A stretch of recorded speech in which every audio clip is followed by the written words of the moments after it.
Hello, everybody. Good afternoon from Lausanne, Switzerland. We are at the University of Lausanne at the School of Criminal Justice. My name is Stefano Caneppele. I'm an associate professor in criminology at the School of Criminal Justice at Lausanne. And today we will present in our 2 hours some points that we'd like to share with you about the methodological challenges for the study of cybercrime. We have several speakers from the UNIL that will speak during these 2 hours. And I would immediately leave the floor to Ms. Da Silva, who is in charge of the organization of the entire session. So, Amandine, the floor is yours. Please introduce the speaker and the 2 hours that we have prepared together. So thank you for joining us to the secret section. We will be dedicated to discuss the methodological challenges for the study of cybercrime. So here is the program for the next 2 hours. So we have 3 sections. At the end of each section, we'll have some time allocated for some question or discussions. So each section contains 2 presentations. So the first section is about observation and measurements of cybercrime. So we have 2 presentations, interview with adult cybercriminals, and methodological challenges from Amandine da Silva, measuring cybercrime in Europe, lessons learned from a Council of Europe's conference from Marcelo Aebi. The second section is about detection of cybercrime, moderated by Amandine da Silva. The first section will be moderated by Stefano Caneppele. So on this second section, we have a presentation about social network analysis to detect money laundering through crypto from Aline Renda, classification and visualization of e-commerce frauds from Julia Margagliotti. And the last section is about prevention and its evaluation, setting up studies with experimental design, moderated by Molnar.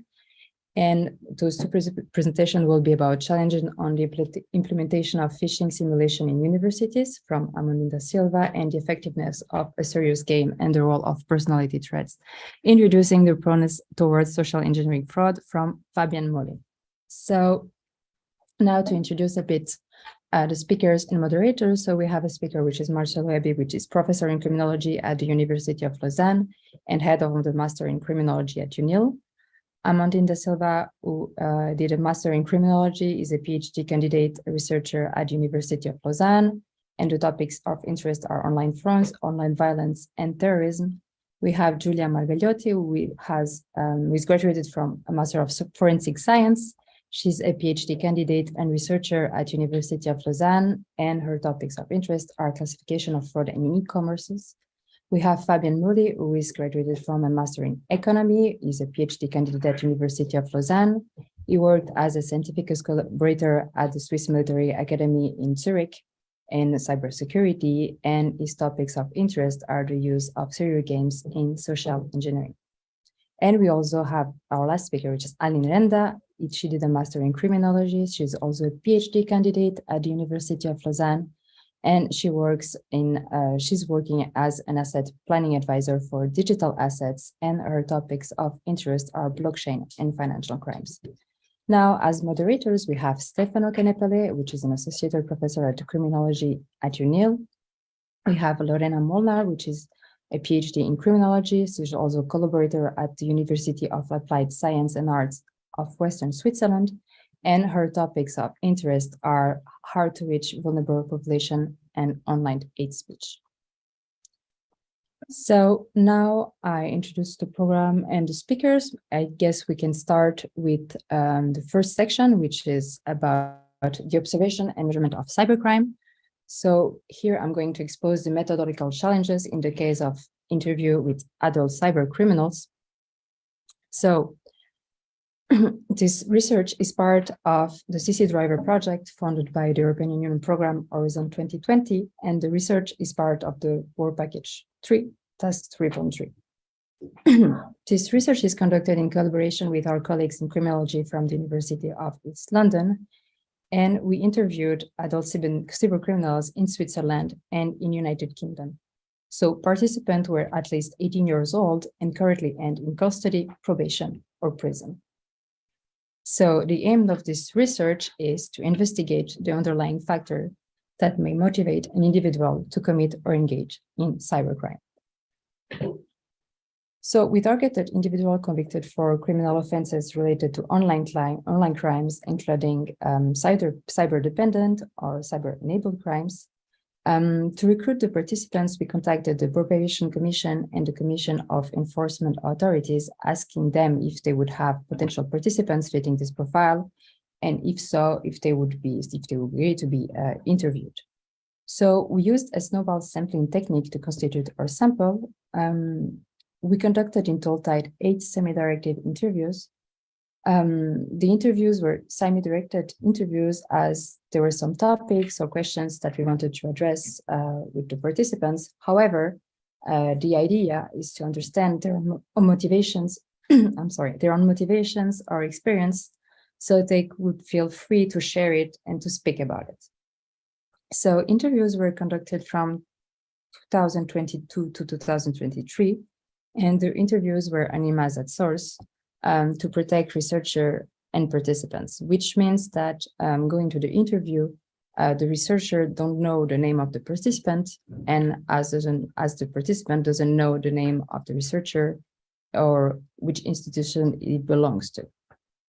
So there is a middleman here, for example, it could be a parole officer that sets up the meeting and that has all this information. And this is to protect the researcher and also the identification of the participant at any stage of the research. So we faced different challenges during this research. I'm just gonna drink, I'm sorry. So the first one is as there is a low offer or possibilities to conduct a research in prison, it took us almost a year to gain approval and to start the research. Also, in Switzerland, we have 26 cantons that we can also call it states.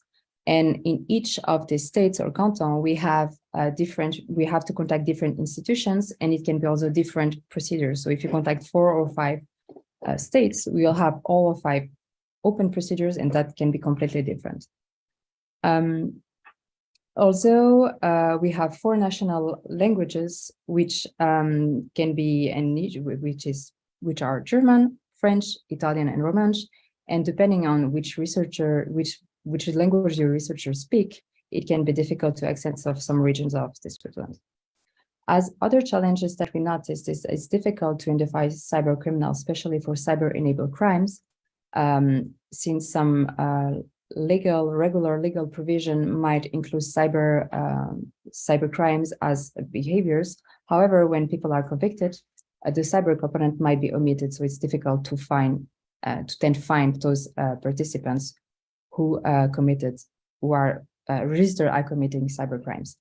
Also, as it's difficult to identify participants, we had to travel, as in Switzerland or in UK, we had to travel a bit, so which incur both time and monetary losses. In terms of methodology, as I mentioned before, it was difficult to develop the interview sample as we have difficulties in identifying participants, and also most of them were convicted for online child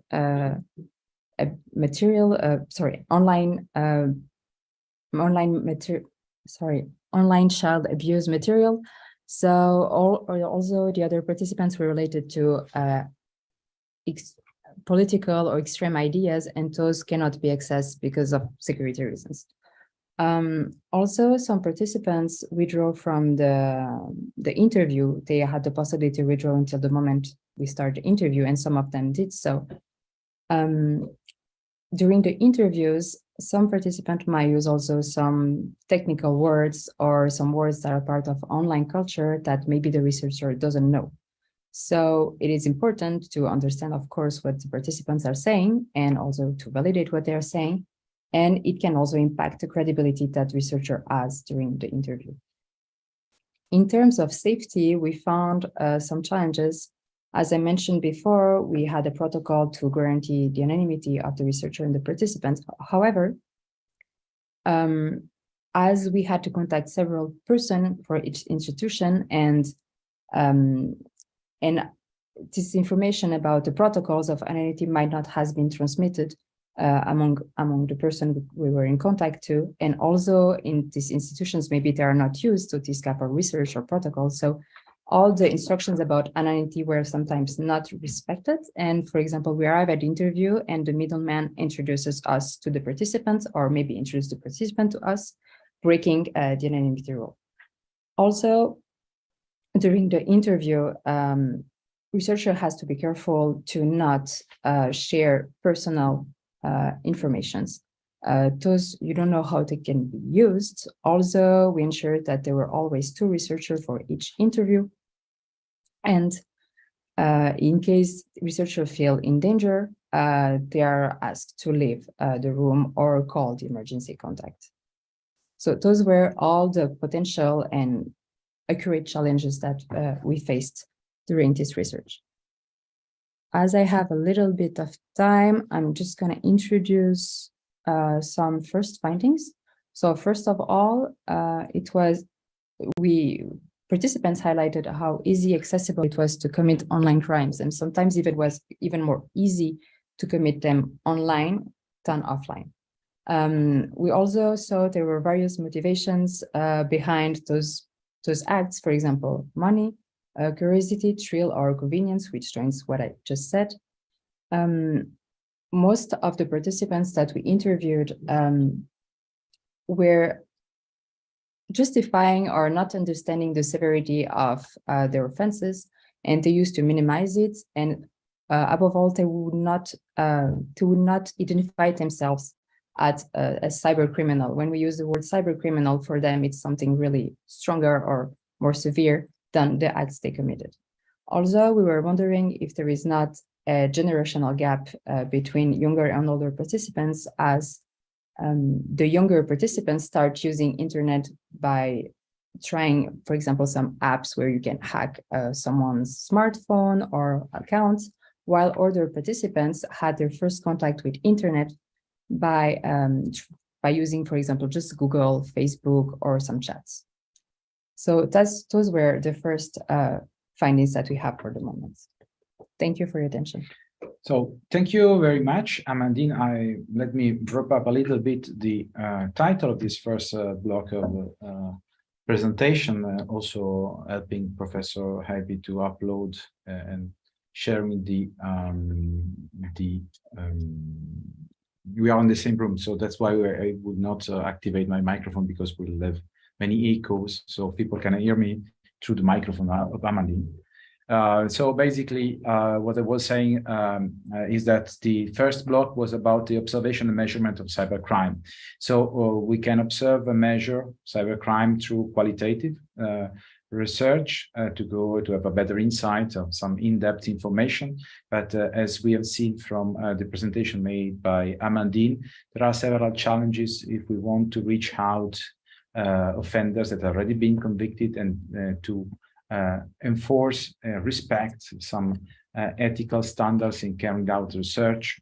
As we said, as Amandine said, we had to deal and face with several obstacles concerning the procedural authorization, and also the fact that previous convicted offender and offenders which were in probation were not really eager to share with us their pathways into cybercrime. So we had the first reaction, which was very positive. The services that were in charge of contacting volunteers were very active. We had a very positive feedback about the beginning.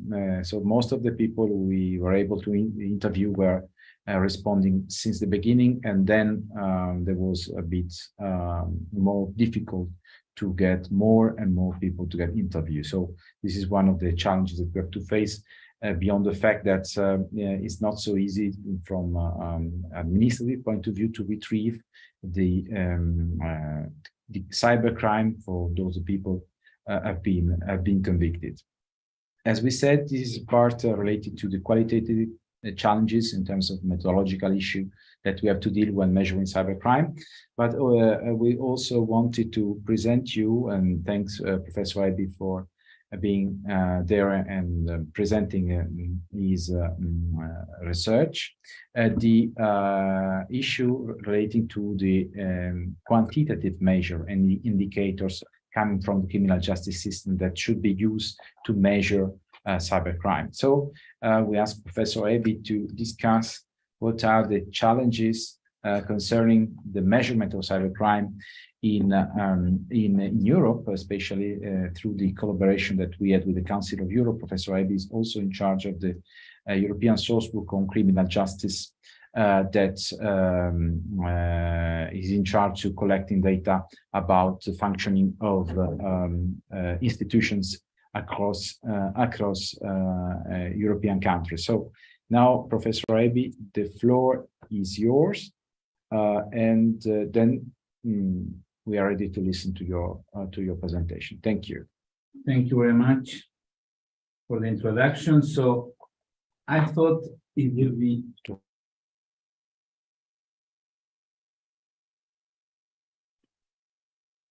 okay. Thank you very much.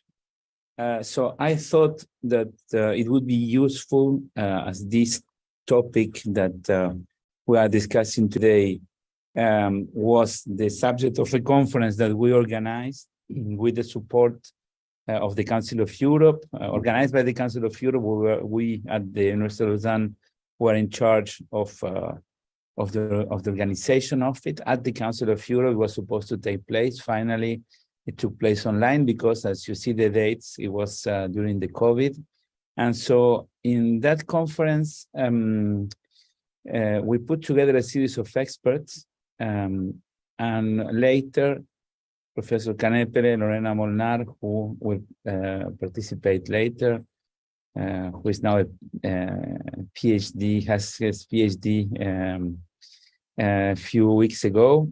We edited this book with the contributions, and so we only have 10 minutes, so I will just present a few things. But what we tried to measure, of course, there was something specific on COVID because it was the moment of COVID, and then we discussed, okay, how this can be measured. And we made the distinction between crime and justice statistics and victimization surveys. And as you can see, we have Michael Levy from the United Kingdom making a short a summary of what is published. But all this, I forgot to tell you, is published in an open access book. So the book, I show you the picture, you just Google measuring cybercrime in Europe and you can download it. So I'm just giving you a taste of honey, as the Beatles said, just that you got the envy to go and see what was presented there. So then we have Alexander Seger from the Council of Europe showing us a little bit the link between the Budapest Convention on Cybercrime and the international classification of cybercrime done by United Nations.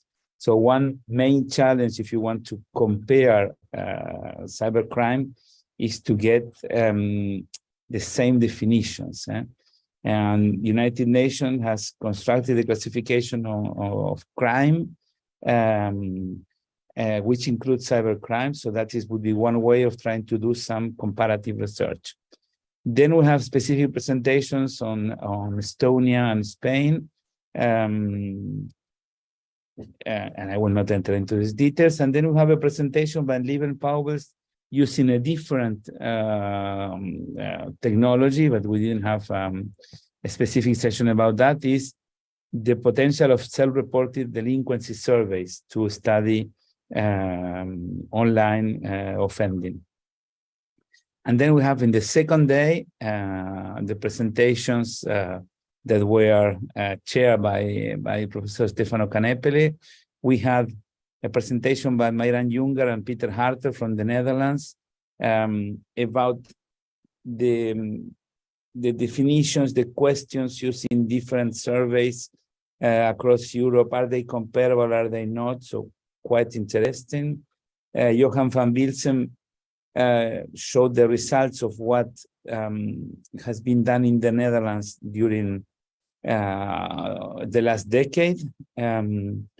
We have a presentation about the cybercrime survey introduced in Finland, and I will mention now one result that for me was quite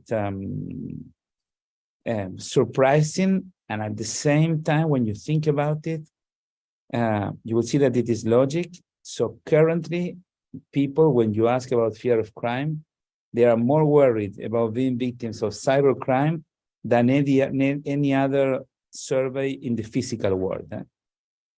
And this is surely true when we see the rates of victimization by cybercrime. But it's something, this fear of cybercrime has not been really studied a lot. Then we have also the situation in England and Wales, which are the more organized in terms of the frequency in which they are asking about cybercrime since 5 years ago. And then in the last session, the last afternoon, we had the situation of the victims, and also a very interesting presentation by Michael Levy about what to do with cybercrime offenders. So which are the programs that work? How do you re-socialize someone? And the big challenge, I mean, if you are a smoker, they will tell you don't have cigarettes in your house if you want to stop. But of course, you cannot live in this hybrid world in which we live today without having access to the internet. So as I still have 3 minutes, I thought that can show you 2 or 3 slides from different presentations. This is the one by Fernando Miró about what we should measure, the level at what we are working. The issue of geography of cybercrime is quite interesting, where the attacks take place, where they come from, the data, finding a common definition, who can provide us data. So you can read it because everything is published. Just to show you a little bit how one of the questions of the survey in Estonia. So this is people that were told that they had won a lottery, for example. That was during the last year, 30% of the respondents received an email saying that they had won the lottery. Yeah? To participate in a business, 20%. Your email will be counted 15%. Please give me money, I'm lost, 12%. We even had a case here. Threatened with decryption of files, 7%. So as you see, this is very common. It's just in 1 year. And if we look at the work by Johan van Wilsem in the Netherlands,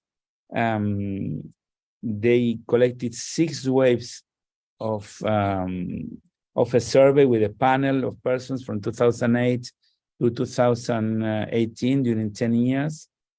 24% have been victims of those that participated once, but of the ones that participated in the 6 waves, 38%. Victimized 1 or 2 times, 75%. But you have what they call the super targets, 3% that were victimized, that represented 16% of all the incidents. So that is also something quite interesting. And another interesting finding, then I will start closing, the initial loss and the eventual loss, the final loss. So in most cases, this is for bank fraud. You start with less than 50 euro, and then the final loss is only 7 euros. So as you can see, in all the cases, the final loss is much smaller than we think. It means that the banks intervene and usually reduce the loss, and in many cases there is no loss at all. So this is the Finnish survey malware. 42% of the victims have been of the person have been victims, and you see the percentage which are quite high. So if you want to learn more about this this conference in which many of these subjects that are of concern today were treated, I kindly invite you to learn and download the book and read it. 53% of the frauds in the UK are cybercrime, and then you will find also a summary of what we learned in the article that I included at the beginning of that book. So thank you very much. I think I respected my time.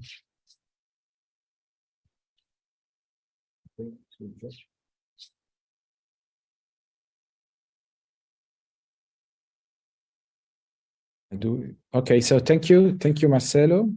I have a question for both of the speakers. First question to Marcelo, which are actually two questions. The first one concerns the fact that you are actually carrying out the data collection for the European source book at international level for more or less 40 countries.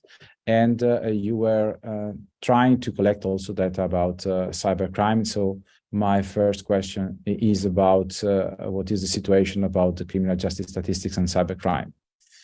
And the second question is how the counting rules may affect the official statistics. So can you explain a little bit how the way in which we can count cybercrime may play a role in diverting or let's say obfuscating the clarity of the situation about cybercrime? Thank you. You can react.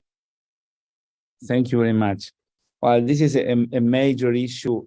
One of the conclusions, let's say, that we reached, in which there was some consensus, is that you cannot measure cybercrime the way you measure crime in the real world, in non-virtual world. Although there is an issue with hybrid crimes, I will come back later to this, to offenses that start in the physical environment and then continue in the virtual space, like harassment of a person that can be done physically and then continued in the internet. But if we concentrate on cyber crimes, you saw the figures that I show you. 30% of the people had been informed that they had won the lottery. Should we count this really as attempts? So it is quite a problem, because most of these cases are attempts. Most of the cases, even if the person accepts, in the end, they are not losing money. So probably or malwares, or how many times your computer tells you, if you are on a PC, that they stop a malign email, or your email cuts attacks from persons abroad. So I don't think we can use the classic way of counting. There were 5 homicides in 2022. So the idea that was gaining space, and that is already being used, for example, in the UK, in the victim survey, also in the United States, is to flag the offenses to see if there was a cyber component involved. So you will not get a rate of cybercrime incidents, but you would say that 30% of the crimes had an internet component. Really, we cannot use the classic way of counting it. It is a change of paradigm, because for some offenses, everybody has been a victim during the last year. I don't know if it was clear. Then the second question is about the European. So we started collecting data for the 7th edition. And cybercrime is not the first time that we try to measure. So few countries are really measuring it, and the definitions have not been are not uniform. So what you get is, what you probably could get is, for the frauds, you have a percentage of those that were committed online. But really, when we tried asking for specific offenses, most of the cybercrime offenses are not necessarily, I mean, a virus computer, okay, this only can happen on the internet, but many of the others are forms of classic offenses that take place in a hybrid manner. Even if they steal money from you, it will not be recorded. There is not, in most countries, there is not a specific article of the law. Cybercrime is defined as this, and that, like homicide is intentional killing of a person. So to be bluntly honest, we are still having a lot of trouble getting from statistics anything that is reliable and anything that is comparable. One of the main points of this conference was, and one of the things that we're trying to convince the Council of Europe to do, is to introduce a European victimization survey that would include it, because the statistics will not give us reliable data. Okay. So thank you, Marcelo, for this first round of questions. Now I come to Amandine. I have also two questions for Amandine. The first question is about you mentioning the safety of the researchers, which was important.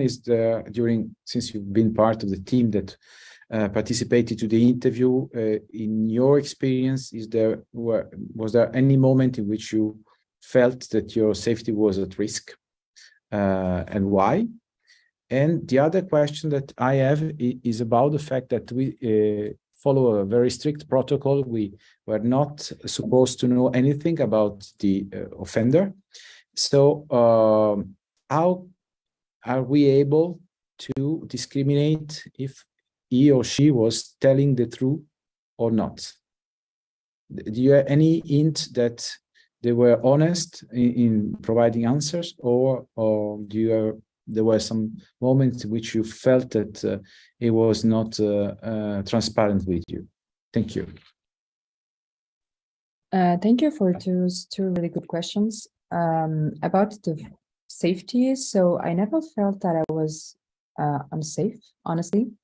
I know in some countries they have even more stricter protocols than the ones that we have in Switzerland. However, the only moment that I felt that there was a problem, it was when people introduced us as the UNIL team in this research. But after, when I had the interview with those people, I didn't feel unsafe. Maybe also, I don't know if maybe the offenses that they committed also were not maybe something that could impact me in some way. For example, I don't know, we had someone who was selling drugs online on dark market. Maybe I didn't feel unsafe when I was talking with him. So maybe it's due to the kind of offenses we were addressing with those people. So no, I didn't feel unsafe. However, I think it's really important to maintain some really strict protocols, and it was not always the case to avoid unsafety situations. About the second question, how can we discriminate if people are transparent or not? Well, that's a good question, because we were trying to see that with the other researcher, which was my colleague. We were leading with these interviews, and we felt a few times, not that maybe people were not really transparent, but they were checking what do we think about what they did. So this is an impression that we had. So we have to ask other kind of questions, deeper questions, confront them in some situations, but what would you do in this situation? But if the situation was different, how would you deal with this and with that? So we would feel that some person were trying, as I said before, to justify their acts. And so we felt that some person were trying to minimize it. but lying about it, we didn't have this impression. Also, we can't be completely sure. It's also one of the limitations of interviews, is that you can't verify what people are saying. You have to trust them, or maybe to talk with them more in depth in some subjects to see what's behind, but you cannot be completely 100% sure that they are telling you the truth. This is one of the limits in the research. Thank you. So thank you, Amandine. Second fast round of questions. I start from Professor Aebi. So we are talking about cybercrime is an emergency. There is the need to take action against cybercrime. And one of the first need is to get good data. So my question here is there any European initiative that has been taken to launch a new data collection exercise to have more robust and valid and consistent data about the measurement of cybercrime? Thank you very much. In different occasions, the European Union has financed projects to try to find common definitions, but concretely nowadays, unfortunately, the victimization survey that was supposed to be introduced in 2013 was finally not accepted by the European Parliament. And so currently we are waiting. We are trying to convince the Council of Europe to see if concretely we would be able to launch such a survey. So, but this is really a work in progress. We are meeting with them. I'm going in June. I will try to insist on this idea. The former president of the European Society of Criminology, Catherine Weill-Lebel, is also working on that project, but concretely something that can give results immediately or in the short term, I am not aware of any project.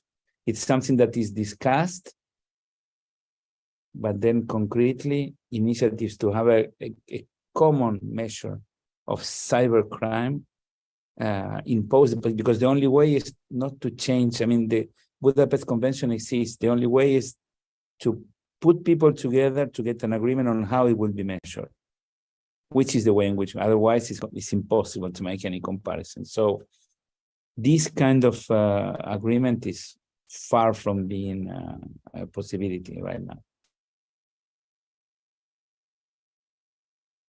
Thank you. Thank you. So it's not really encouraging, the message that you are leaving to us, but that's reality. So I have a last question for Amandine. If you had to repeat the exercise, the interviews with offenders involved in cybercrime, which thing you will do differently for what you have already done? Any tips that you can give to people that would like to conduct this kind of exercise, and any suggestions you can provide?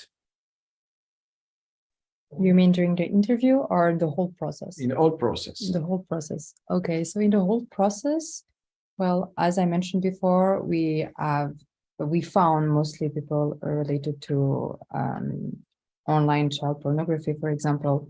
So when I would contact the institutions, I would maybe search with them for other criteria to include more participants, because as said before also during the presentation, maybe some criteria has been omitted and we could find other participants. So I would maybe do the search or identification or maybe explanations with the people that we contacted differently, maybe to see if we can maybe go deeper and find other participants. That's one thing that I would do differently.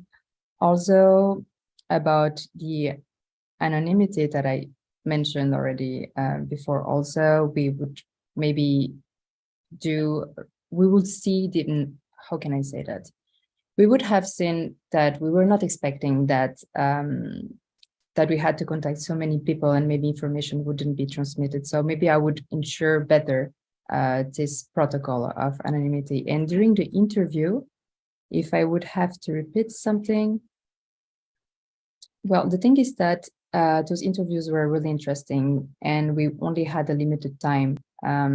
So if I had to repeat, I would make sure that I would have more time to talk with the participants, because there were a lot of really dimensions and questions that we could have discussed more in depth.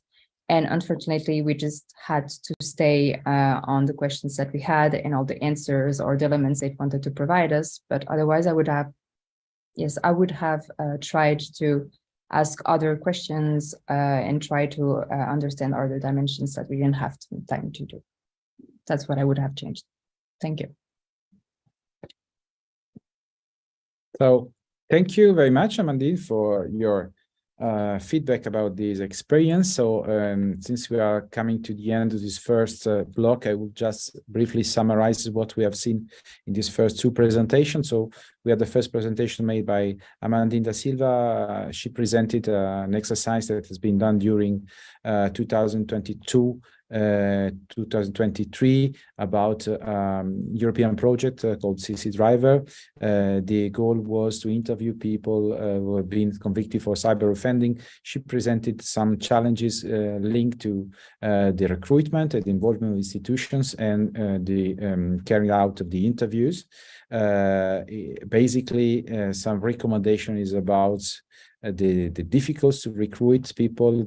Most of the people that were available were sentenced for pedopornography, a child abuse material consumption, which is a standard offense, which is easy to retrieve. Other people that were involved in other type of cybercrime were not easily retrieved from the database of the authority because there was no specific link to a cyber component. So the recruitment was quite challenging. The other issue was about the anonymity. I would add it's easier to conduct enforce anonymity in a context like UK, probably in which we have many universities that may carry out research. For Switzerland, this is another challenge since there are no many criminological unit that can carry out this kind of exercise. But this is quite a challenge in terms of also protecting the safety, ensuring the safety of the research team. And we had Professor Aebi, who presented some output about the book that we also edited for the Council of Europe about the issue of measuring cybercrime. We've seen a more quantitative approach using cyber criminal statistics, but also victimization surveys. And we have seen that there are some issues concerning both the counting rules, the way in which data are collecting at the moment. Some statistical institutions are proposing to provide a flag to highlight the cyber criminal component, just to make some discrimination between the online and the offline conduct. But we have seen there is a lot to do, and still we are very far from an unanimous consensus about the way in which should measure and count cybercrime, which still is a relevant challenge if we want to address this phenomenon. So it's 16:44, so we are perfectly on time, so I can give the floor back to Amandine da Silva, who moderates the second panel about detection of cybercrime. Amandine, the floor is yours. Thank you. So now we have two presentations about detection of cybercrime, one from Aline Renda and the second one from Julia Margagliotti. I would start with Aline Renda about social network analysis to detect money laundering through crypto. So Aline, if you can share your screen.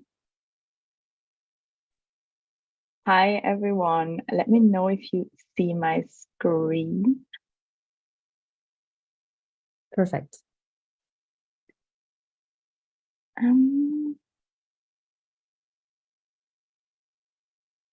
You still see it? We see it on presentation mode, so we see your other slides. Hold on one second. So now go back to share your screen. So here. Good. Perfect. So I'm going to briefly start on the problem I am currently looking into, which is how we can find money laundering with cryptocurrency. It's currently a very fascinating topic. I am sure you have heard about the whole cryptocurrency issue that's being discussed, not only on a regulatory basis. So how do we make sure that all the cryptocurrency providers are conducting KYC, but also looking into how we can regulate a decentralized application that was designed not to be regulated. So maybe as a start, it's important to just understand that when we look into the normal traditional finance system, that if you don't have a bank account, you are not able to participate in the financial system currently. So what's happening is if you want to participate, you have to contact a bank, and then they do like KYC. So they look into you as a person. They look, where is the money coming from? Is it legit? Is it coming from any kind of illicit purpose? Yes or no? And as soon as you have been cleared, you can enter the financial system and you can start managing your money. You can start taking out loans, credits, and so on. If you don't have access to this financial system, you cannot be banked. And this is an important factor because thanks to this kind of entry barrier we have in the traditional financial system, we make sure that only white money enters it, or at least that's the purpose of it. Now, when we look into cryptocurrency, which is decentralized, that means there is no central overview. There is no middleman in between. If I want to take a transaction on Bitcoin blockchain, it's just going to be me and the other person. No bank, no government, no financial intermediary that checks, okay, where is the money coming from? Who are the people behind it? Is that money maybe illicit, coming from drugs or any kind of dirty background? And so the current state is really that cryptocurrencies are prone for illicit activity, since it is very easy to open a crypto account and just like transfer money back and forth without being detected, because detection is currently really hard without this entry barrier of you have to identify yourself as a person. And what we see here when we look into the statistics is that cryptocurrencies are becoming more attractive, or when we look at numbers, last year there were over $20 billion in cryptocurrencies involved in illicit transactions, which is a static rise. When we look into 2017, it was only 4 or 5 billion. So we see here definitely an upwards trend. What also is a reason for this is because the traditional financial sector becomes more stringent on a lot of regulatory things. So it's becoming more hard. You need to give more and more proof where is the money coming from. So bad actors are looking for an easy way. And this is also a driving factor why more criminals are using cryptocurrencies. So what I'm also looking at is when you are a traditional financial service that's trying to onboard cryptocurrencies, because that's a really, really challenging situation, since they have to onboard cryptocurrencies where they don't really know a fund. And so what we are looking into is, I'm just gonna, look into, okay, how can make a bank, for example, how can it ensure that the crypto funds are coming from a legit purpose? How can we make sure that we only onboard white money? And so for this, it's a blockchain forensic tool. This tool is looking in the whole transaction history of the coin. And in the end, you will get a risk score. So for example, if you have a prospect, he needs to like show you his crypto wallet. He needs to show his funds, but also he needs to fully be transparent on all the transactions. And what you do then is you take these transactions, you feed it into this blockchain forensic tool, and you get a risk score.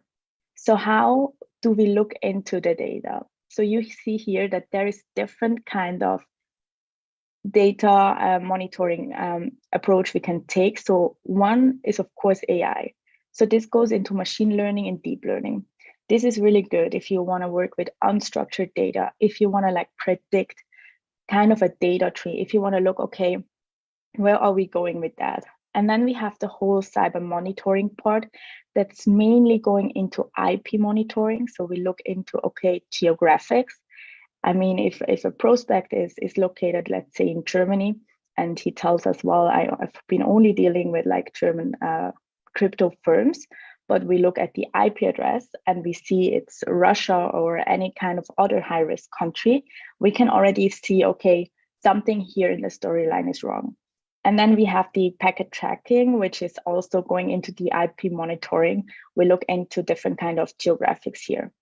And then we have the part I am currently looking at, which is network analysis. Network analysis, and I'm gonna go deeper on that one, is basically two different things. It's the graphical and the transaction graph, sorry, the user graph and the transaction graph. So, yeah. So how do we use social network analysis to discover money laundering with focus on crypto? So as mentioned, AI is like the other part that has been mainly used to look into crypto, because often these kind of transactions are not labeled. We cannot identify who are really the people behind it. And for that, social network analysis is perfect because it's not really looking into identifying people, but it looks into patterns and relationships. So if you have a bad actor and he transacts a lot of money, and there is another bad actor in the network, we can actually calculate how is the probability that these two bad actors work together, or maybe they're even the same person. So is it like an organized crime, or is it somebody that works with somebody else? And that's really important for a lot of things for knowing, okay, how is just the pattern of transactions. And then the other thing that's also really important is the whole flow of the money. It's basically the same thing as in the traditional AML, anti-money laundering schemes we see. We always have to follow the money. And in the end, and that's really interesting because it goes into like the behavior of human. If you like Italian food, you always go to an Italian restaurant, even if you like change your face and everything, pretend to be a different person because you wanted for a crime, you will still go and eat Italian food. And it's the same with criminals. Once you have like this pattern of transactions, you will most likely follow this kind of patterns. And social network analysis is great for discovering these kind of transactions. So when we talk about social network analysis, we basically most of the time use three key metrics, which is the degree centrality. So we look how close are different people. We look into how close are they with different neighbors, and how broad or how dense is the cluster they are operating in. Of course, everything is not just great. We also have some limitations. When we look into cryptocurrencies, the information and the data is publicly available for everyone. So it is registered on a public ledger, which looks like a homepage. The tricky question here is, how can we make sure that we identify the right patterns and the right transaction of the same individual, since we don't know the identities of this user? So how do we make sure we still track the same user, and not that he like transferred the money to somebody else and now we're tracking him? So this can be kind of tricky. However, I strongly believe the more data we have, the more patterns we identify, the better we also start when we look into regression analysis and all these kind of different statistics we have in social network analysis, that we can get this better. And then, of course, we have the data accuracy, which is also a problem when we look into AI, because as soon as you have like a data set that's not really accurate, or that has a lot of like wrongly labeled data in it, this of course will impact the results of your analysis. And then the last part is really false positive. So yeah, this is a common one, I think, in all the kind of data statistics we are looking into. So this was really a brief overview. Let me know if you have any questions. So we will check with the questions maybe after. Sorry, yeah. No problem. So now maybe Julia, if you can start your presentations, and then we have a moment of discussion and questions. So Julia Margagliotti about the classification and visualization of e-commerce frauds.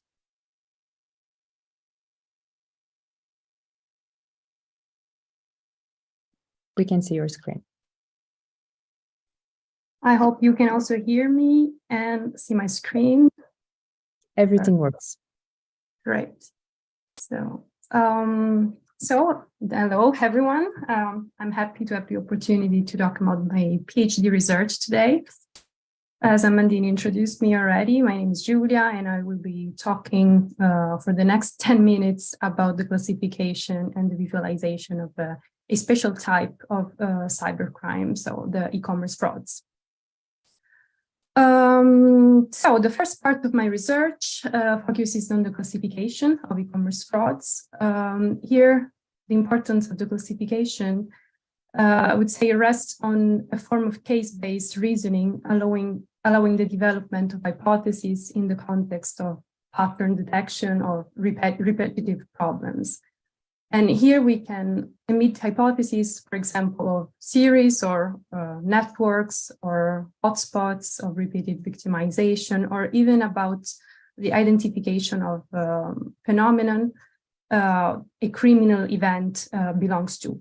And this last example actually shows how capital the classification can be, as we can in fact ask ourselves the question of how to formalize a phenomenon and like how to describe it. And to do so, the situational classification is a very great methodological tool to define and formalize criminal phenomena. It actually helps formalize what we can call types of situations. And this, in the end, is all based on data analysis, which means the detection of relationships between cases that can be, of course, of different type, like they can be based on traces or on modus operandi, or they can be spatio-temporal or based on the similarities and the characteristics of a victim or a target, for example. And of course, the goal here, the final goal of the classification we make is to describe the profile of a case or of a series and so on. So in this first part of my research, I actually used a Swiss police database recording all types of cybercrime. I then selected and analyzed the e-commerce frauds cases. And in the end, I used a situational script approach, as I mentioned before, to classify and describe these cases. And so here we just have one short example. I took a sample of about 800 ID theft, which was actually the name of the category grouping a certain type of phenomena in the database I used. After that, through the analysis and the script approach I used, I could establish 3 different new categories inside of the original category ID theft that I mentioned. And these 3 new groups are what I called the fraudulent orders, the B2B fraudulent orders, and the online subscriptions. And now I will go a little bit more in detail just for one of these groups, just to give a global example of what I've done through all the data.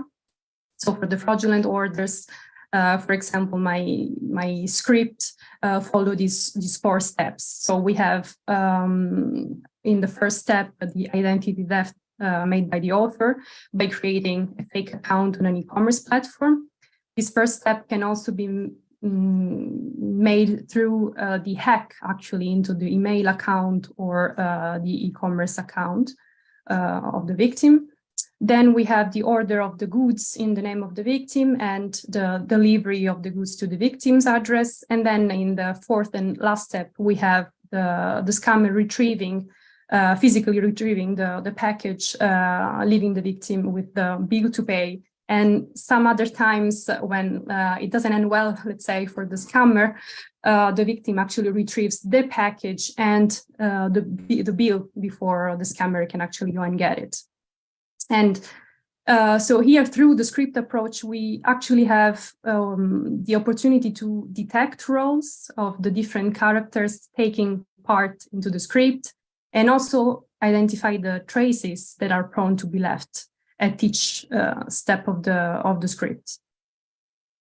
Now, in the second part of my research, it actually focuses on the challenges of the relational visualization of cyber frauds series. The importance here of the visualization methods in crime analysis is capital, as they are a very powerful tool that helps identify patterns and relationships in crime data. It helps detect hotspots, understand crime patterns, identify suspects, and also sometimes just gain a general overview of a case, of a series, etc. And so in this second part of my research, I actually collected a set of relational visualizations of cyber frauds made by different Swiss investigators and crime analysts.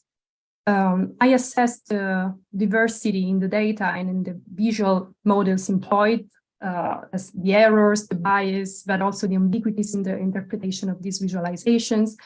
And at the end, I actually realized that these relational visualizations of cybercrimes are often used as big information databases and they do not really look like the traditional series that we are used to see, like for, let's say, the physical crimes, like the traditional crimes happening in the real world.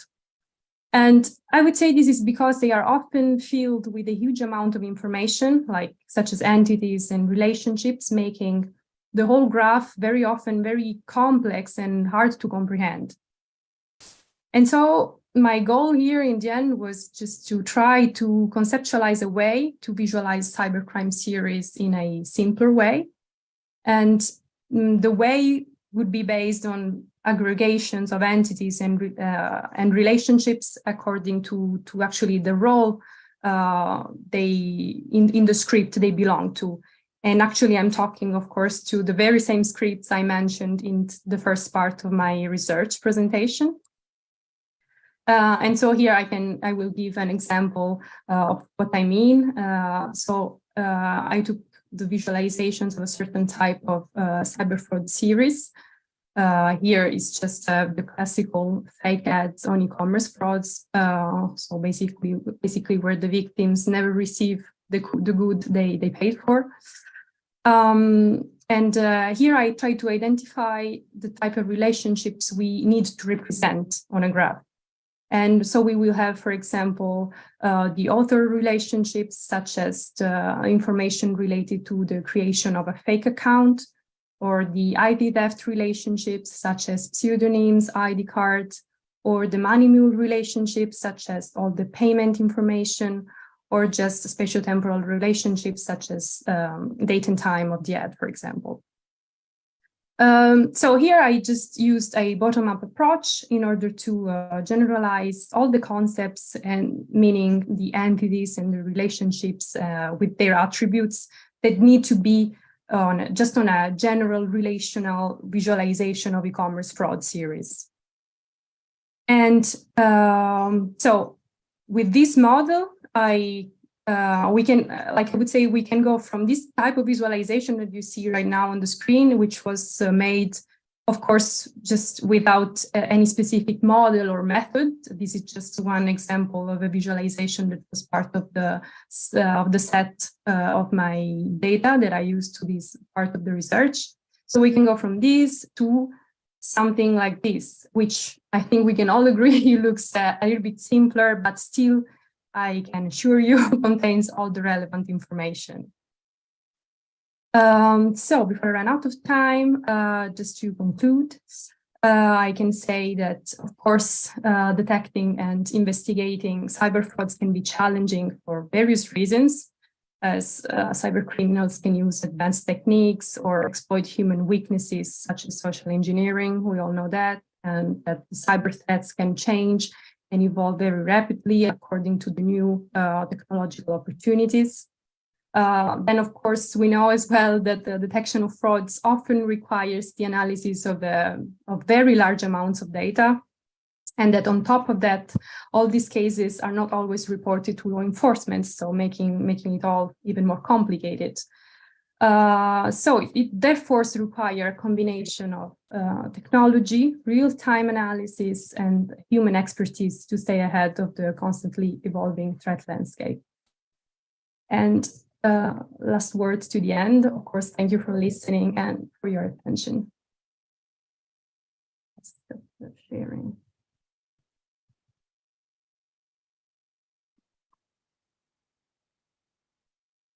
Thank you, Julia.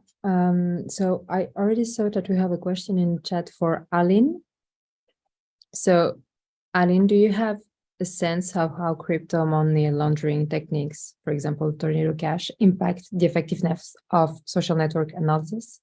Maybe you can start, Aline, by answering this question, and then I'll ask mine. So maybe just as a background information, Tornado Cash is a mixing service. So you transmit your transaction, your Bitcoin into Tornado Cash, and then the program, what it did was like it mixed your funds through many different addresses back and forth until it ends again at the beginner user. And then the goal of using Tornado Cash, any kind of mixing service, is exactly to not find out where is the money coming from. Tornado Cash is a very good example currently, also with the regulations, because the head of that program, Tornado Cash, he was arrested because the tool was used for money laundering, and the US said that because he programmed that, he is liable for people misusing this kind of service. So when it comes into how it has impacted social network analysis, of course, it has a huge impact because it makes it really hard. I mean, there are some people that in general says once it's coming from a mixing service, it's almost impossible to track it back. I can just state how it in the industry that if you have funds that went through a mixing service, the financial service will in general deny the onboarding of the funds because they say they cannot track it back. I hope that answered the question. Thank you. I'll have a few questions for Aline and Julia. So maybe Aline, since you started. So you represented 3 forensic tools to study or to detect money laundering in the case of cryptocurrencies. First question would be, why did you choose to work with network analysis?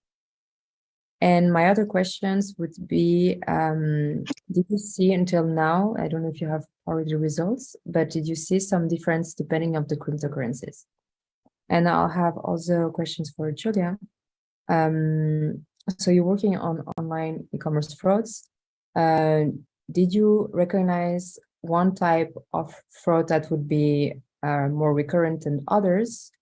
And also, what was the main difficulty for you to detect those frauds? So maybe we'll start with Aline. It's a very good question, why social network analysis, because there is not a lot of research that really digs into cryptocurrency and social network analysis. There is a lot about just like general machine learning and so on. And I think because I looked into machine learning, and if you're like honest, AI is kind of a black box. We give the data, we say, okay, please find this kind of categories, and then it gives a result. And currently we are in the state that we are like, okay, it worked, but we cannot really see into this black box.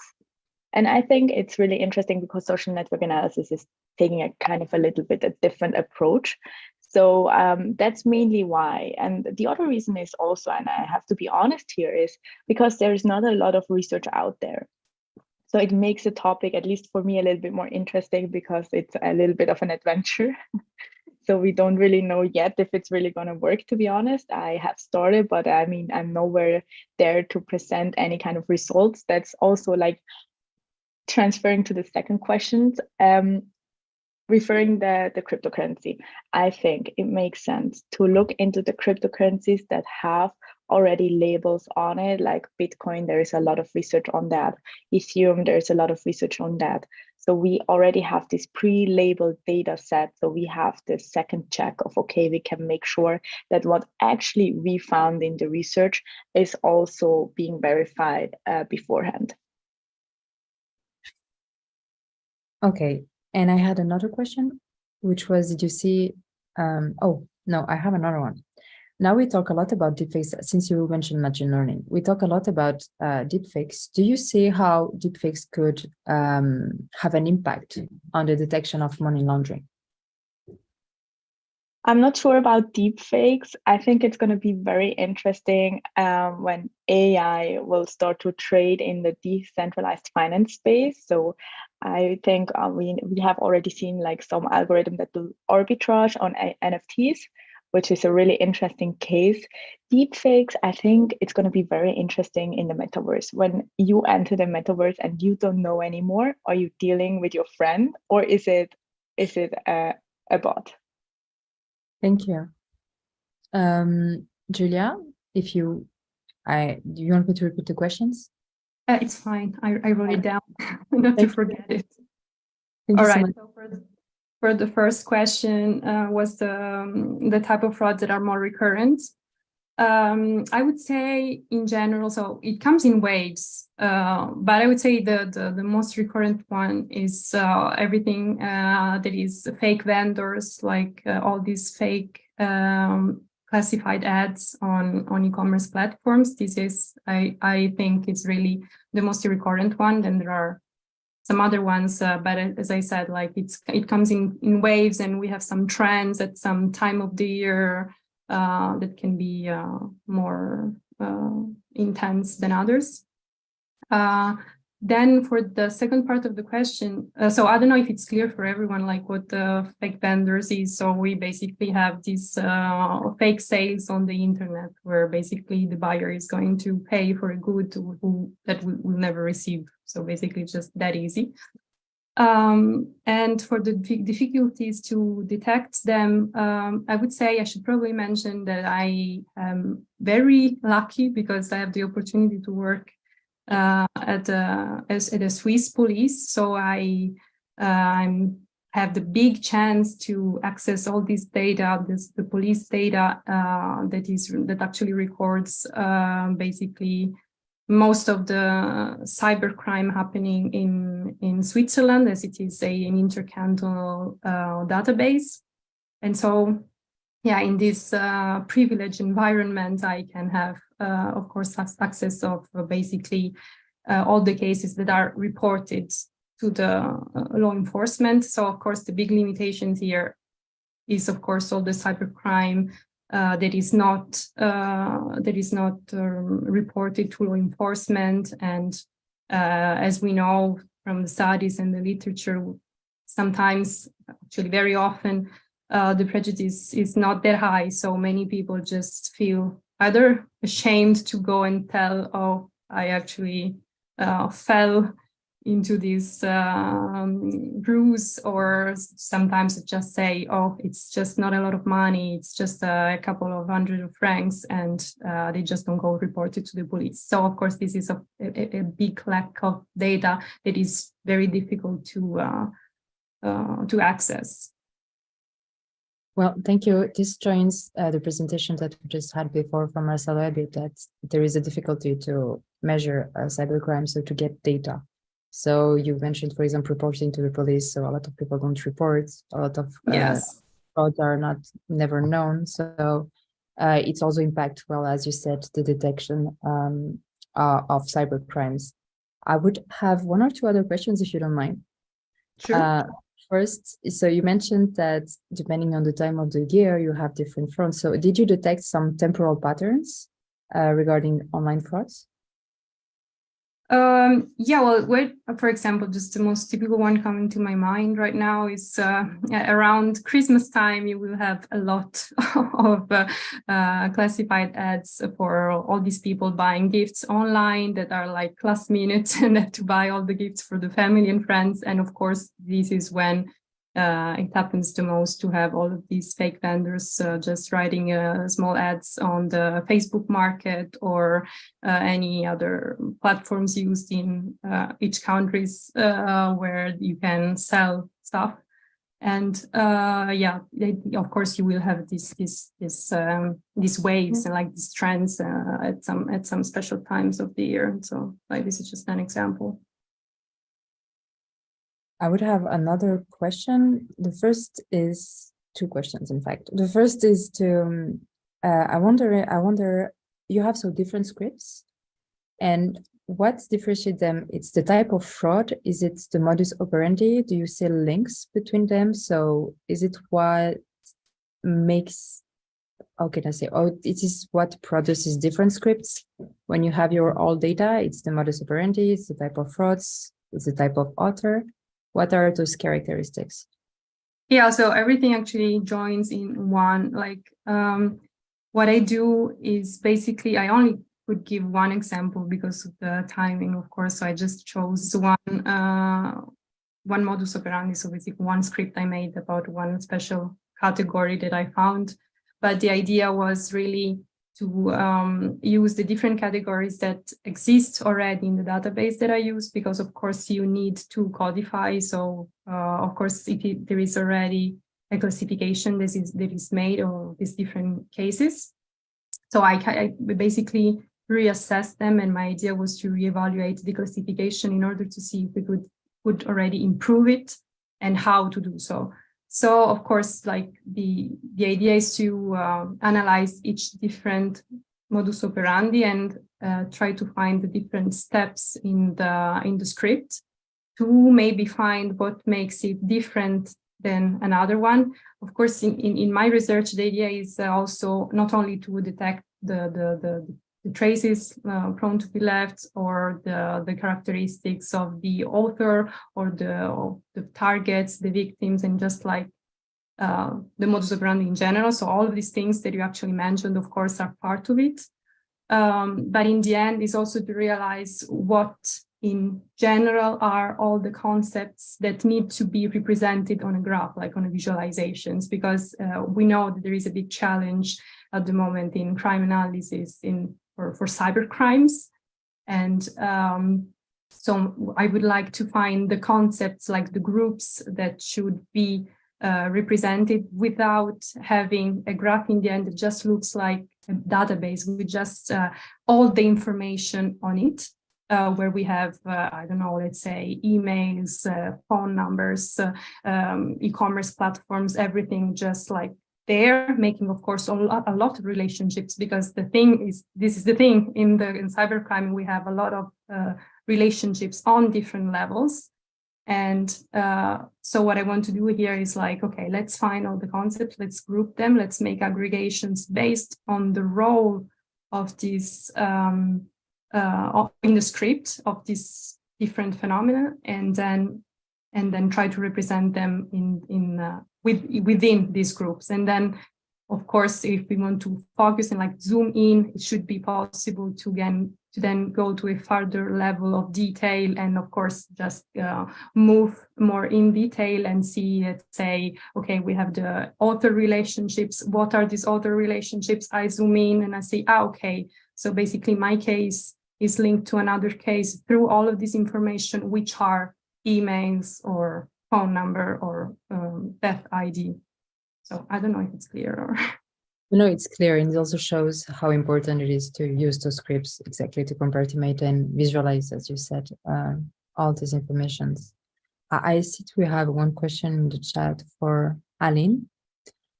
Isn't the inability to remove a transaction from the Bitcoin ledger the best insurance against money laundering? So the thing is that even though all transactions are public available to see, it doesn't state any kind of name. So if I do any kind of transactions, you can follow it, but you don't see it's Aline that does the transaction. It's a long number.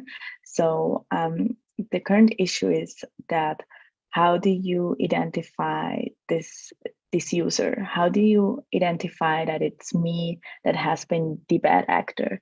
And of course, it's recorded and it doesn't go away. And there was even a legal case, I think, in Switzerland, where one wanted to delete his transactions on the public ledger, and the court said no. But the real issue here is the lack of identification of people using Bitcoin or any kind of other cryptocurrency. Thank you. I'll have just a last question for you before we go to another section. We're still on time. I wanted to ask, as you look at patterns and relationships between individuals, I don't know exactly, but I guess it would be more easy to detect, for example, when I use people in organized crimes or working with other people. But what about the users that work on their own? Is it more difficult to detect them, or do you have any issues or detecting those people? I think whether they are working in an organized group or if they act as an individual, the key point is the on and off ramping on crypto. So on and off ramping is basically when I start with fiat, so US dollar, euro, and I want to convert it into crypto, because that's where you leave the financial system where all the checks are done and you move to the chain. And then the off ramping is exactly the other way around. So if you want to change the crypto into fiat money, because then again you go into this financial system. And I think that's where this kind of detection needs to happen to make sure that, I mean, the question before with the mixer of Tornado Cash, how do you make sure that if somebody that comes with funds that states, okay, these funds have been like coming from a wide source, that you ensure that you can identify it was really the person that did all the transaction on the blockchain, because that's not a given fact. And also to make sure that in between of all these transactions, the money is really come from an illicit source. Thank you. So thank you, Julia and Aline, for your presentations. Were really interesting. So, which was really also interesting is that to see that we can detect cybercrime looking at other kind of patterns and just focusing on individuals as other methods. So I think, yes, we are on time. So Lorena, if you want to moderate this last session. Yeah, thank you very much, Amandine. Thank you very much, Aline, Stefano, Julia, Marcelo. It's an honor to be here with you and to be today to attend to this macro event. And we have discussed about observation, measurement, and detection of cybercrime. And now the next two speakers will address prevention and evaluation of the prevention campaigns that we can do. I introduce the efforts of Amandine da Silva, who you already, I believe you know, and as well Fabian Muhly, who are going to address phishing simulations for the case of Amandine and serious gaming to prevent social engineering fraud for Fabian. We will start, I give you the floor to Amandine, and then we will pass to Fabian, and then we will do a small Q&A like in the other instances. Thank you. Can you share with, yeah. So you see if I do this.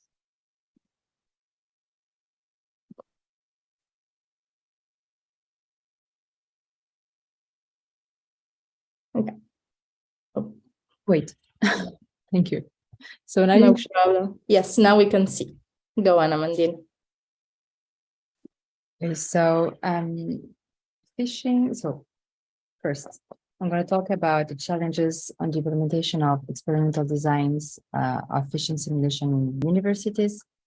So phishing has been increasing since 2015. Let's say we've seen an significant increase of phishing attacks, and not only we have more and more phishing attacks, but there are also more and more performance. And this is due to different, let's say, services or tools that we can find online, for example, cybercrime as a service, Or, for example, we are talking now about deepfakes, how it can impact or threaten the phishing trend. So the fact also that we publish more and more information online gives the opportunity for authors to do or send more targeted or more precise phishing emails, for example, tailored or spear phishing. And those emails are more precise and more difficult. I say emails because most of the phishing nowadays is still sent by email. So those phishing are more convincing and precise and difficult to detect. So in Switzerland, since 2020, we've experienced an increase of attacks against university, kind of serious attacks, who has caused some monetary damages, but also some data thefts who are resold online on the darknet, by the way. So since there is an increase of phishing, of their performance, and that universities in Switzerland are targeted, we are wondering how can we reduce or limit or prevent the victimization of phishing attacks. One of the methods that is considered as efficient is the simulation of phishing attacks.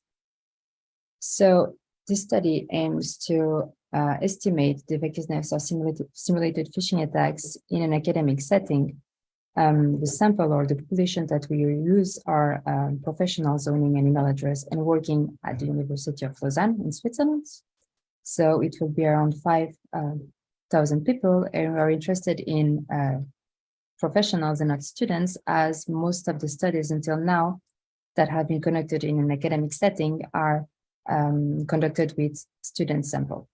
Also, we assume that professionals might be more at risk due to the resources and due to the data or resources that they own. So we will simulate tailored phishing emails with the collaboration and the help of the IT department of the university. Some of our sample we receive awareness training material through the simulations.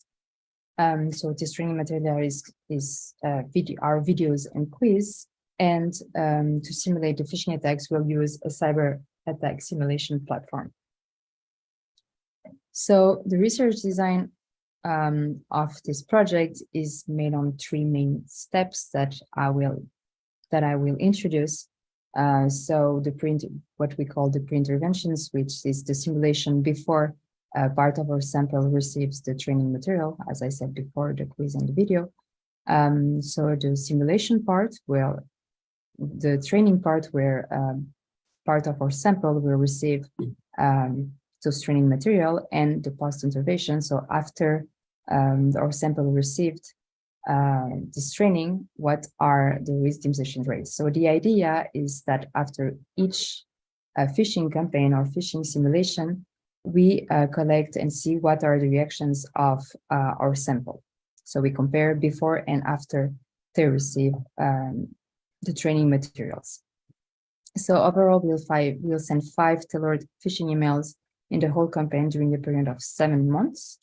So more in detail, so we have our whole population, which are the 5,000 professionals working at the University of Lausanne. So we send them a first phishing email. So then we see who are the person who are not victims. So the person who are victims are the person who received the simulation email and opened the link that was in the email. So some people won't open this link. So we'll consider that they're non-victims. And we will have a part of them who will be considered as victims since they opened the link that was in the simulated email that we sent. So now we will work on this sample. And here we will constitute 2 randomized groups. So a control group, which will not receive any simulation during this part, and the experimental group, who will keep receiving 3 simulation of phishing emails. And if they click again on the link that is on the simulation email, they will end up on a landing page explaining how can we detect phishing, and also an access to a video explaining how phishing works, the dangers, and the access to a quiz so they can train to recognize phishing emails. So we have our two groups, experimental and control group. So experimental received the training. And at the end, we compare again still on the victimization sample. So the experimental and control group. So we compare the victimization rates. The challenges conducting an experimental study as simulation of phishing attacks at the university. So we have many challenges, few challenges maybe. So the first one is that you better need to collaborate with the IT department of your university. Even for simple things, as for example, when you send your email, you want to be sure that it won't be caught in the anti-spam filters. So for this, you have to contact the IT department who will ensure that your email will be sent to the participants. So for this and other reasons, it's better to collaborate with them. Also, this kind of experiment comes at a cost, since we have quite a big sample and we send different campaigns of phishing emails and with different material. Those experiments can cost some money. So without this, you can't just run this kind of experiments. Also important, as we are simulating phishing attacks and we work on potential victimization data, this experiment raises some ethical questions. So we have to be sure that the experiment fits to the GDPR norms, that it fits also to the federal laws, for example, that we have in Switzerland to respect anonymity of the participants, non-disclosure of some information, etc. Also, we had to submit to an ethical committee the research project, which has been accepted since then. Other issues can be technical issues. For example, as the emails are sent from another platform, if participants report the email, we might not receive the information about how many emails they reported, which could have been an indicator of the success of the project or the simulations. Main of the challenges that we found are methodological challenges. For example, if you're interested in, or as this research, you want to work only in a victim sample, it means that you have to send first, so your whole sample or your whole population, an email, and only part of it will be victims. So to detect the victim, you already have to have a large population. It is difficult. It would have been really interesting to build spear phishing emails, knowing that they are also on the rise and they are more performant. However, as we have an heterogeneous population, so we have, for example, teachers, administrative staff, technical staff. So we have different positions that constitute our sample. It is difficult to create spear phishing emails, especially that even for the emails that we are sending, we will have to send various emails to avoid people talking and reporting, oh, I received this email. So we have to send already different emails to the same sample to minimize the risk of people detecting the email before even they receive it. So also, this experiment cannot be done any time of the year. For example, you have to avoid holidays or annual leaves where participants will not open their emails. One of the challenges also is the qualification of people that we say are non-victims. For example, some people will never open their email or the link or not the email at all because they just don't work so much with emails or they are not used to open it. So we will categorize them as non-victims, but it could be also only the fact that they just don't open their emails, but if they had opened it, they would have been victims. And one also challenges is to motivate participants. As this is not a mandatory exercise, it's important to also explain or transmit the message that this is important for everyone's safety, and it can benefit to, for example, do the quiz if you open the email or watch the video, and also try to understand better how phishing works and how to avoid it. Thank you for your attention. I'm here if you have any questions. Thank you very much, Amandine. Perfect timing and very, very interesting presentation. I have already like 10 questions, I believe. I give the floor to Fabien, and we are looking forward to hear about your experiment. Thank you very much. I hope you can see my screen. Everything is fine. Perfect.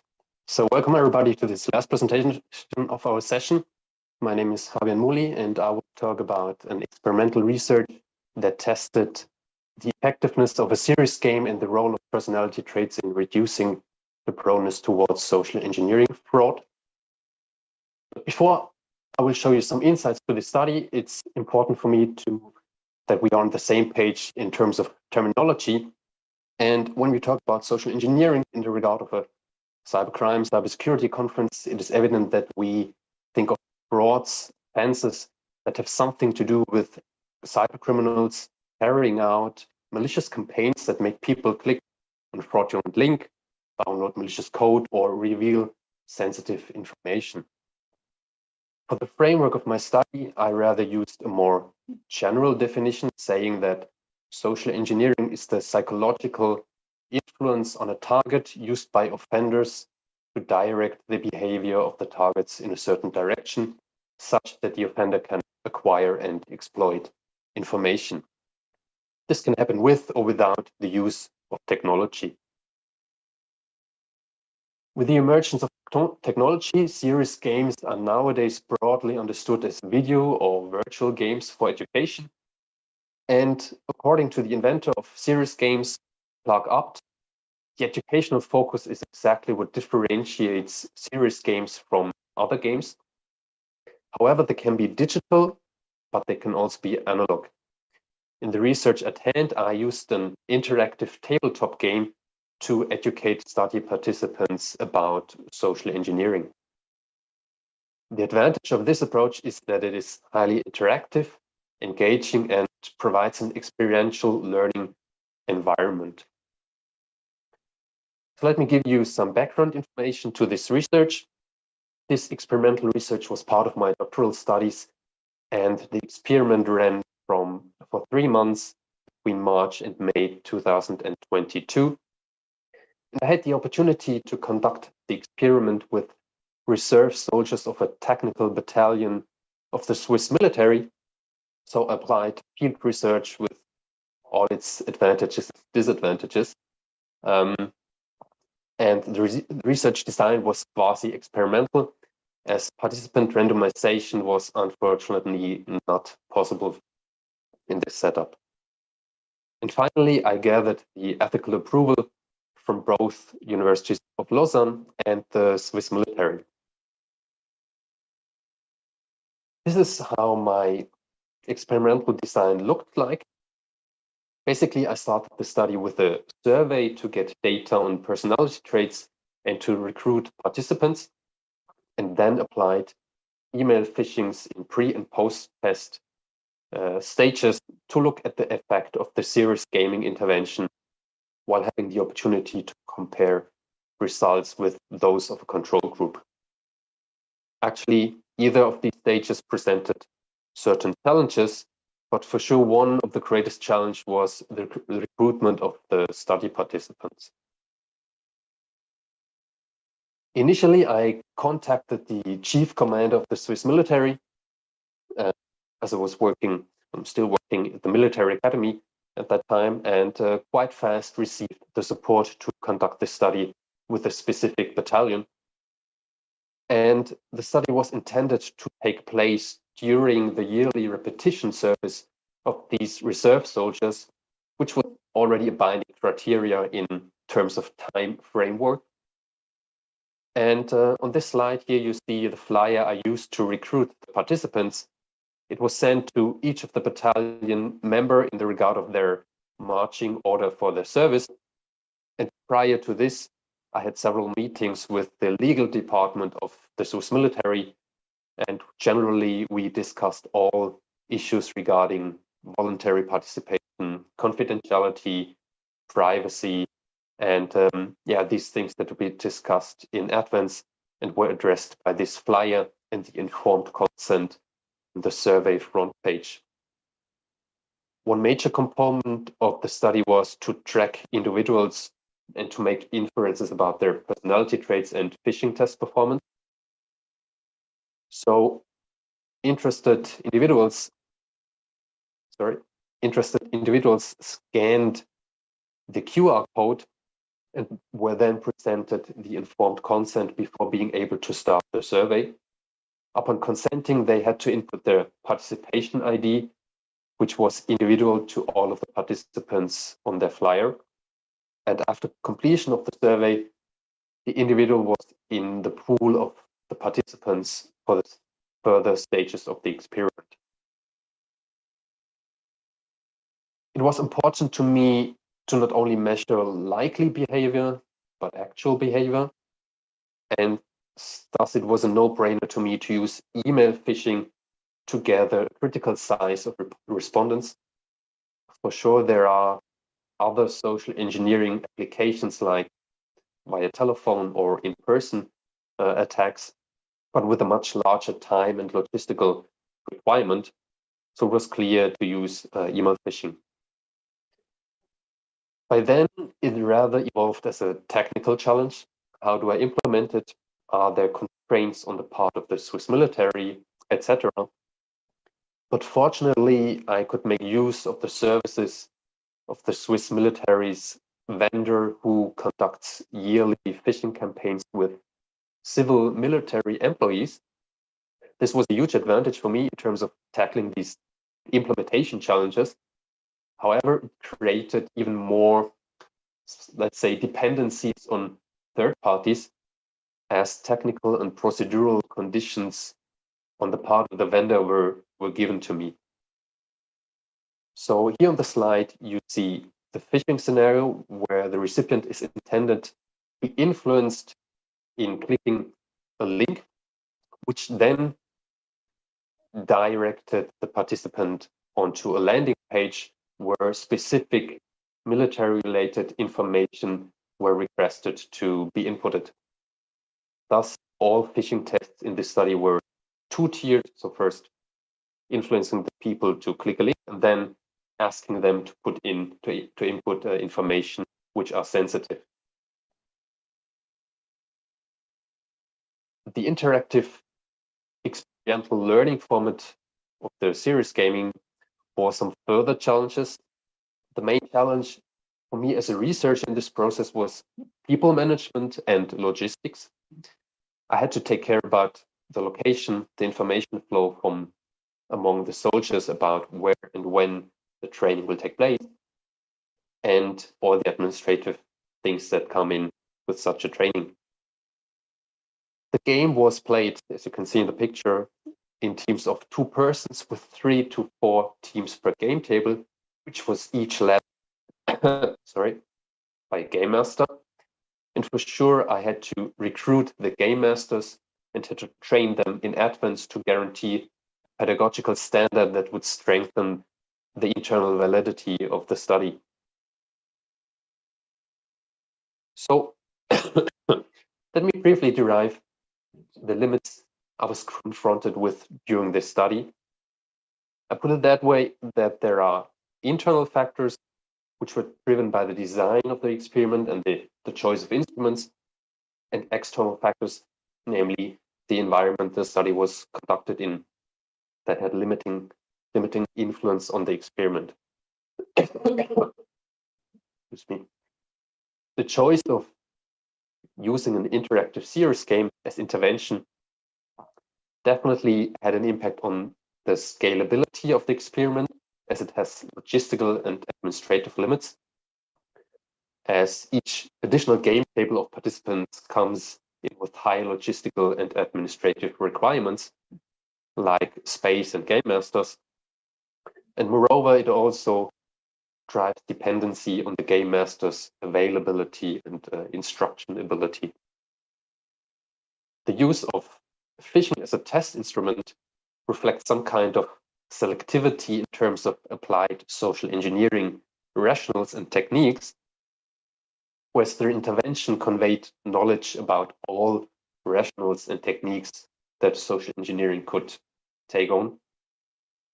email phishing and applied social engineering rationals only reflect the selection of those social engineering repertoire. Regarding the external factors, I rather mean the environment and the involved parties in this applied experimental research.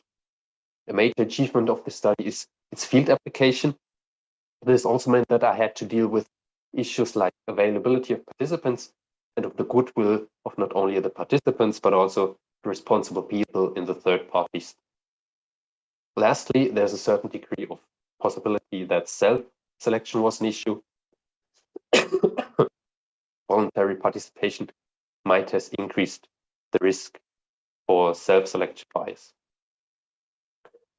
However, voluntariness of participation is not only a desired ethical feature for academic research, it was also specifically highlighted by the legal department of the Swiss military. So it was not the case that I had the possibility to order all the soldiers to take part in this study. They had to take part voluntarily. At the same time, confidentiality was a high priority as well. For these reasons, I, as a researcher, countersigned an agreement with the responsible persons at the Swiss military that defined all these issues.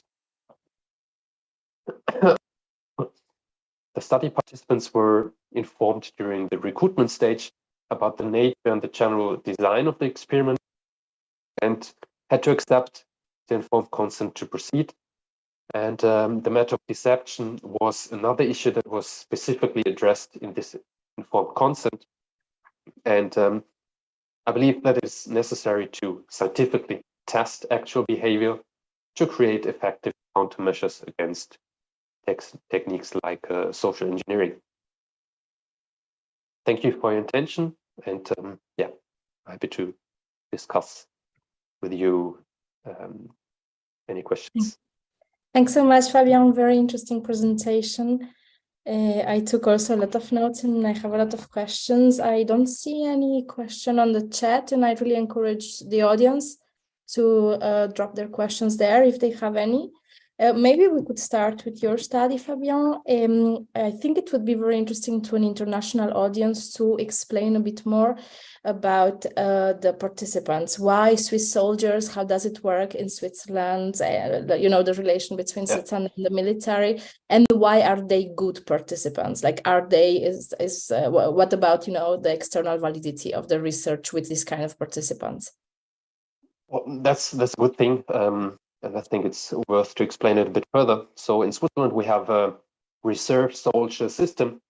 So we have an amount of about 10,000 soldiers which are regular in service, but the rest of the soldiers are reserve soldiers working as professionals in what company soever, and have to do a repetition course on a yearly basis for a couple of weeks. And this was a challenge for me as a researcher because I had only this time framework to conduct my research. But on the other hand, it provides the possibility to also, for the external validity, as I said, to have also behavior, to have the connection to the professional world, where in the companies where they usually work, they would also expose a similar behavior like in the experiment during the service. And additionally, this also provides, the system provides also, I'm sorry. Kids were making me cough. That there's a specific danger for the military that soldiers get contacted in their professional environment by people they probably know or do not know, and are asked questions about military information. And this is quite critical for the military in Switzerland. As we can see already on LinkedIn, there was a campaign going on from whoever who posted some couple of weeks ago a request to all people who served the Swiss military to post the picture which they identify with their service they did. And a lot of soldiers, former soldiers, posted a picture online on LinkedIn where they are identifiable in front of military buildings and probably confidential surroundings, which is quite critical for the military. Yeah, thanks so much. And do you have some preliminary results? Did you get a chance to analyze the findings of this experiment? Sorry. Yes, so the phishing was successful. the first phishing, we caught about 60% of the participants who clicked the link and also inputted information on the landing page. In the first post test, it was significantly lower, whereas in the third part, the third stage, it was again a bit higher. Unfortunately, for both the experimental and the control group, not on the same proportion, but the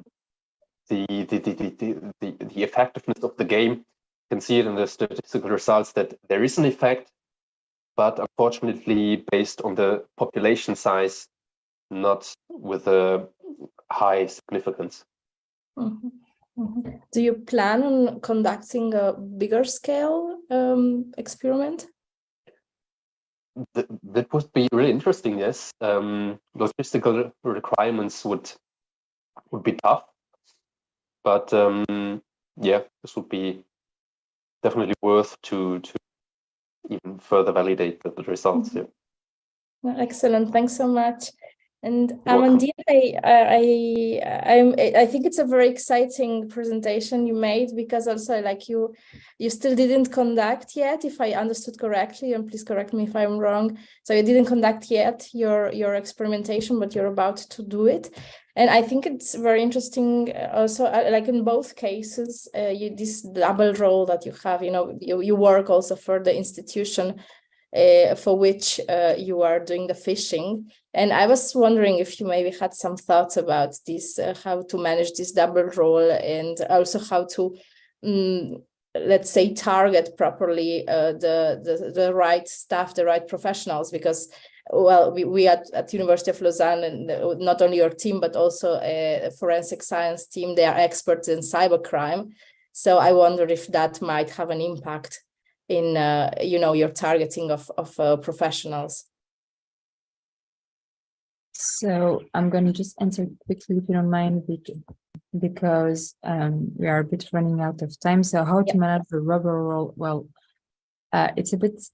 So I have a role as a researcher here, and so my idea here is that anyway I'm contributing to the safety of my own institution, which is quite nice, in fact. So but I don't have so much issues about managing a double role here. I just have to be sure that I get anonymized data, so I don't know who are the people that clicked, for example, on the email. And so as soon as I work then with secondary data, I guess I don't have any conflict as being in the same institution where I'm doing the experiment. And about targeting properly the right people, is, if I'm not wrong, well, as it's the first time we're conducting such an experiment like this at the university, where we are targeting, so as I said, the whole professional population here. So it's difficult now to identify who are the right persons to target, as we have no clue, at least at this university. Well, in Switzerland, not a lot of studies have been conducted with simulation of phishing attacks here. Maybe one in Zurich, and from what I know, it's the only one. So for the moment, we don't have a specific target or less vulnerable or more vulnerable targets to identify. So that's why also it's interesting. It's the first one. It's the first time we're doing a project like this one. Yeah, right. And I think now, If there is room for another question. Another question? Maybe I'm wrong. Yeah, I was just wondering also, for example, when I don't know if I got it right, you were talking about reporting emails, like because you were talking about the methodological challenges. What did you mean exactly by that? For example, when you receive a phishing email or an email, whatever email it is, you have the possibility on your email box to just report email as a phishing, for example. And the thing is that as it was sent from an external platform, if you will report it, the Outlook email that we use won't get, the IT center won't get on the Outlook email box your reports. It will be sent somewhere in the platform and they just don't keep it. So if, for example, you receive emails, so after some campaign, you have your sample that starts reporting more emails than before, it could be an indicator that maybe they are more aware of what phishing is and start reporting it more, but you can't access to the data, unfortunately. Yeah, right. Thanks so much for the clarification, and thank you both for this very interesting and very innovative and creative experiments. And I think it's time to close the session. So I give the floor to Stefano and to Amandine as well for some conclusive remarks. Thanks so much. Thank you.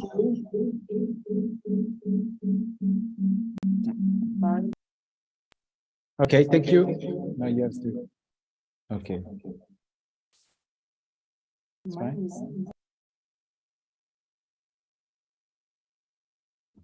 So now it should work. Okay, can you hear me? Yes. Okay, so perfect. So the final words. First of all, thank you to all the people that have followed this discussion online. We hope that you had the possibility to have an overview of what we are doing at School of Criminal Justice. Just to summing up a little bit, we have discussing methodological challenges for the study of cybercrime. We started from a presentation about the qualitative observation data collection through interview, and then we discussed about the quantitative dimension with measurement through survey to the criminal justice statistics. We went to the second slot with the detection of cybercrime. We precisely analyze and offer two different perspectives. One about the detection of money laundering through a social network analysis, and the other about the way in which we should use a crime script to outline fraud in e-commerce. And then we had the last dimension concerning the experimental design applied to phishing in two different contexts. One was in the university, the other was in the army. I will not add too much. I think we have more or less 2 minutes more. Just to thank all the people and then to leave the final word to Amandine. I would like to thank Professor Aebi, Aline Renda, Giulia Margagliotti, Muhly, Renda, Molnar for participating in this session. And a special thanks to Amandine, who was in charge of setting up all the panel that you have viewed this afternoon or morning or evening, depending which part of the world you are watching this video. Amandine, do you have any final remarks, final words that you want to leave? I think we have more or less 1 minute. No, I just want to thank everyone for participating to this conference. It was really interesting, and as Stefano said, I think he gave a really good overview about the challenges of the study in cybercrime, and also what are the different possibilities and methods that we can use. And as we can see, it's a whole world, and we could do more and more sessions about methodological challenges. And so thank you everyone for participating, and thank you for the audience who were watching us. And thank you also for CyberCraft to letting us participate to STIC's conference. I'm done, thank you. And so we'll leave the floor to the Canadian Institute for Cybersecurity, University of Brunswick, that will take the next 2 hours session to the Cybersecurity Revolution 2023. Thank you very much, and looking forward to see you again next year.